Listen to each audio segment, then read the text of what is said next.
अभिषेक को इस दुनिया में आए एक महीना बीत चुका था। पहले कुछ दिनों के लिए अभिषेक ने एक स्थिर जल स्रोत खोजने पर ध्यान केंद्रित किया और फल, जामुन और मेवे वाले स्थानों की तलाश की। वह नहीं जानता था कि क्या यह दुनिया स्थिर रहने के लिए विटामिन और खनिजों की आवश्यकता के नियमों का पालन करती है, लेकिन वह जंगल में रहते हुए इसका पता नहीं लगाना चाहता था। कुछ दिनों के बाद अभिषेक को घाटी के केंद्र से होकर गुजरने वाली एक नदी मिली, जो घाटी के आसपास की पर्वत क्षमता को दो भागों में विभाजित कर रही थी। घाटी के ठीक मध्य में एक झील थी, जहां पानी नदी की ओर बढ़ने से पहले कुछ समय के लिए इकट्ठा होता था। अभिषेक को वहां एक विशाल मृत पेड़ मिला और उसने अपने लिए एक घर का बनाने की योजना करी। अभिषेक ने पहले से ही आत्मविनाशकारी पागलपन की होड़ में हाथे से प्राप्त सभी फलों का उपयोग कर लिया था।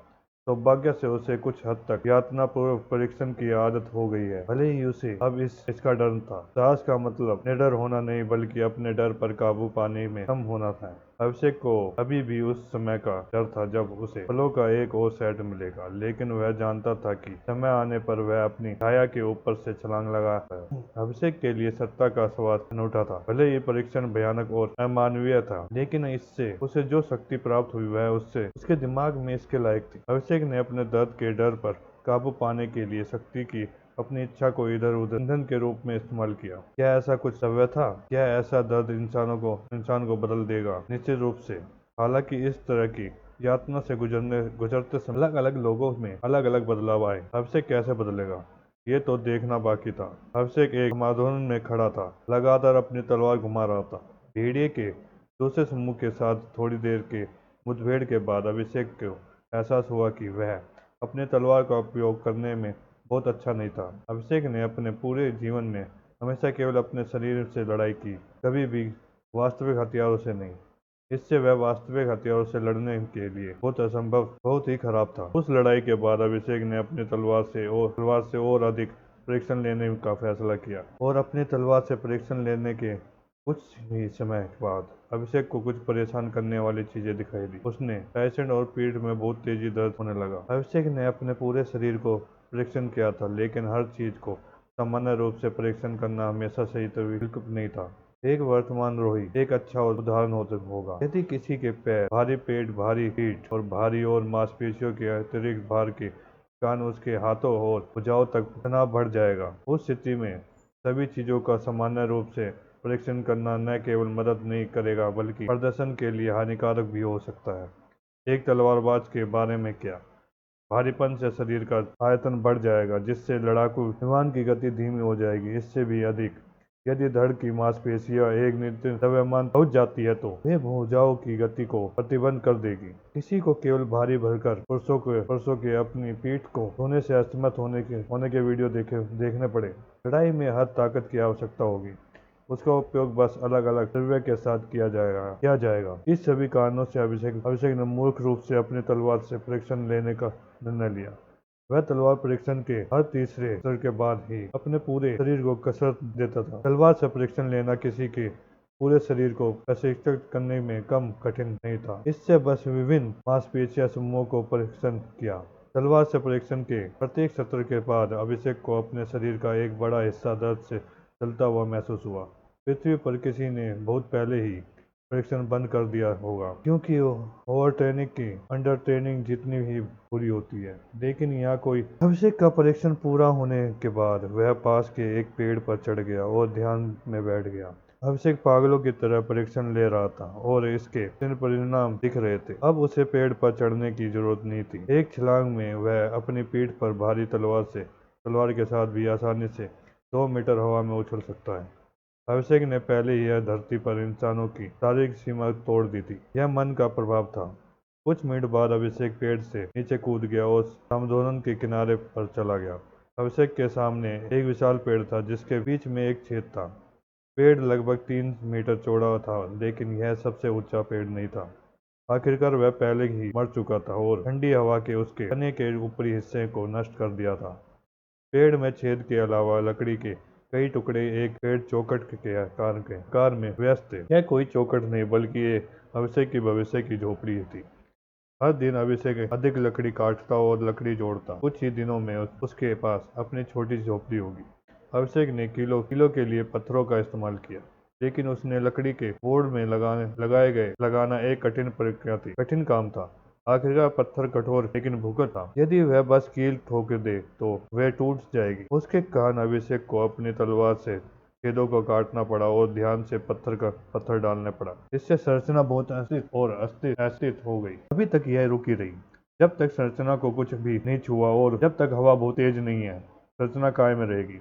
अभिषेक ढांचे के पास एक बेंच के पास गया और अपने कपड़े उतार लिए। उसके पुराने कपड़े बहुत पहले ही टुकड़े टुकड़े हो चुके थे, जिससे उसके अतिरिक्त कपड़े भी शामिल थे। उनके नए कपड़े भेड़िए की खाल से बने थे। कोई सोचेगा कि ऐसे कपड़े जंगली और शक्तिशाली दिखते हैं, लेकिन वास्तव में यह घटिया और दयनीय दिखते हैं। हालांकि कपड़ों का यह सेट पहले से ही पिछले वाले से कहीं बेहतर था। आखिरकार अभिषेक सिलाई में बेहतर हो गया था। किसने सोचा होगा कि ठंडे जंगलों में जीवित रहने के लिए सिलाई का एक आवश्यक कौशल था। यदि अब इस जलवायु में होता तो उसे सिलाई के लिए इतना परेशान नहीं होना पड़ता। उसे अधिकांश सब समय केवल छाया में रहने की आवश्यकता होगी। यदि वह इधर उधर घूमता है तो उसे केवल खुद को धूप से बचाने की आवश्यकता होगी। कंबल बनाना वास्तव कपड़ों से जितना कठिन नहीं था। अपने कपड़े पहनने के बाद अभिषेक ने अपना लबाड़ा पकड़ा और अपने कंधों पर रख लिया। अभिषेक ने यह जांचने के लिए कुछ छलांगे लगाई कि क्या कपड़े ने नए सेट की उसकी हरकत प्रभावित होगी या नहीं। उसे एहसास हुआ कि ऐसा नहीं होगा। अभिषेक ने धूमिल होते हुए आकाश की ओर देखा। वह सूरज को नहीं देख सका, लेकिन वह वैसे भी सूरज को नहीं देख पाएगा भले ही दोपहर का समय होगा, क्योंकि आकाश जमने ठंडे भूरे बादलों से ढका हुआ था। कुछ दिन पहले ही बर्फबारी हुई थी और अभिषेक ने देखा कि मौसम ठंडा हो रहा है। सर्दी जल्द ही यहाँ होगी। अभिषेक के लिए यह एक बड़ी समस्या थी, क्योंकि गर्मी प्राथमिक महत्व की होगी। उन्होंने यह भी अनुमान लगाया कि सर्दियों के चरम पर तापमान -20 से -40 डिग्री सेल्सियस तक पहुंच जाएगा। भले ही अभिषेक के पास अभी अविश्वसनीय रूप से शक्तिशाली शरीर हो, वह जानता है कि ऐसे तापमान में जीवित नहीं रह सकता। यही कारण था कि अभिषेक ने सिलाई और झोपड़ी बनाने में बेहतर बनने में ध्यान केंद्रित किया। हालांकि उसकी राय में एक बड़ी समस्या खड़ी हुई। जल्दी ही शाम ढल गई और जब अभिषेक ने अपने उपकरणों की दोबारा जांच की तो उसकी आंखें सिकुड़ गई। अभिषेक ने खुद को आराम देने के लिए अपनी तलवार को छुआ और आंखें बंद करते हुए एक हाँ भरी। कुछ सेकंड बाद अभिषेक ने फिर से अपनी आंखें खोली। आप काफी देर तक मेरे कैंप के आसपास घूमते रहे। आपके साथ सोना मुश्किल होगा और मुझे यकीन है कि आप जल्दी ही ठीक हो जाएंगे। जब तक आप मेरी झोपड़ी और कपड़े खतरे में हैं। यदि आप मेरी झोपड़ी को नष्ट कर देंगे तो मुझे समय पर नई झोपड़ी बनाने का समय नहीं मिलेगा। अभिषेक ने केवल अपनी झोपड़ी और कपड़ों के बारे में सोचा, अपनी शारीरिक सुरक्षा को पूरी तरह से नजरअंदाज कर दिया। जैसे ही जंगल में अंधेरा छा गया, अभिषेक धीरे धीरे आगे बढ़ा। न कोई तारे थे, न कोई चांद।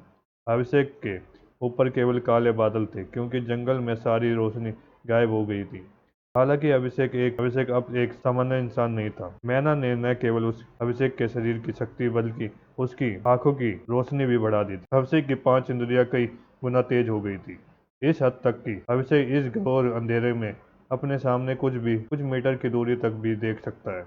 अभिषेक को नहीं पता था कि मैना उसकी आंखों की शक्ति कैसे बढ़ाने में सक्षम हो गया है। आखिरकार मन किसी कारण से उसके सिर तक भी नहीं पहुंच सकता। फिर भी यह विवादित था कि उसकी आंखें दयशीलता काफी बढ़ गई है। अभिषेक झोपड़ी से दूर आगे चला गया। वह अपनी झोपड़ी को खतरे में नहीं डालना चाहता था। जैसे ही अभिषेक पूरे अंधकार में आगे बढ़ा, उसने बादलों से कुछ बर्फ के टुकड़े गिरते हुए देखे। अभिषेक अभी भी बर्फ के टुकड़ों पर सफेदी देख सकता था, भले ही जंगल में अब मूल्य रूप से कोई रोशनी नहीं थी। उसने केवल बर्फ के छोटे सफेद क्रिस्टल को पूरी तरह से अंधेरे की पुष्टि के साथ धीरे धीरे जमीन पर गिरते देखा। अभिषेक ने पत्थरों की अनुभूति रूप से शांत सहराहट सुनी और वह घूमकर देखने लगा। यह यहाँ है। अभिषेक ने देखा कि दूर एक पेड़ की चोटी पर कुछ सफेद आंखें उसे देख रही है। ये परिचित आंखें थी। अभिषेक ने अपने कोट को छुआ और प्राणी के फर के सामने दिख रहा था। अभिषेक ने इस प्राणी का नाम छिपकली रखा था। इस तरह की प्राणी ने 1 महीने पहले उसे लगभग मार डाला था और अभिषेक केवल किस्मत से जीत गया था। इस बार चीजें अलग थी।